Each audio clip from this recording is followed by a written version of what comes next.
Hello students, how are you all? I hope you all must be taking good care of yourself at your home. As you all know, prevention is better than the cure. So well students, we have discussed about the components of food in detail in our previous class. So now in today's class, we'll be discussing about roughage and water, as these two components are also very essential part of our balanced diet, because without these two components our diet would be incomplete. So now roughage consists of the fiber present in our food. Although it cannot be digested by the body, yet it adds bulk to the food and helps in the proper bowel movement, as roughage helps in the removal of waste material from our body. Therefore, it is necessary for the proper functioning of the digestive system. Clear to everyone? Now, water. Water forms 3/4 of our body weight and maintains balance of fluids in our body. It removes waste from the body in the form of sweat and urine. Water is removed from our body in the form of sweat and urine. As a result, we feel thirsty.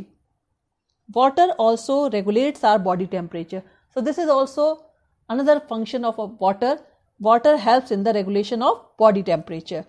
So it is very essential for all of us to drink at least 6 to 8 glasses of water every day.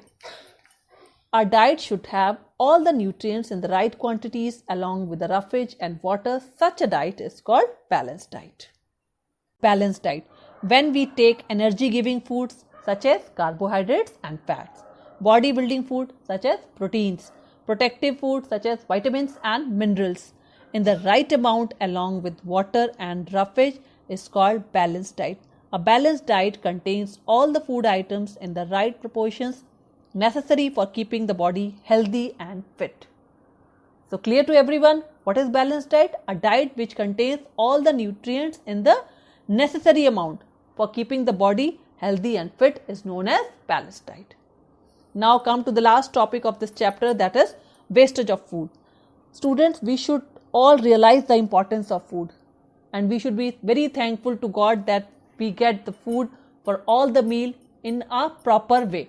Well students, it becomes the moral duty of each one of us to try and stop wastage of food.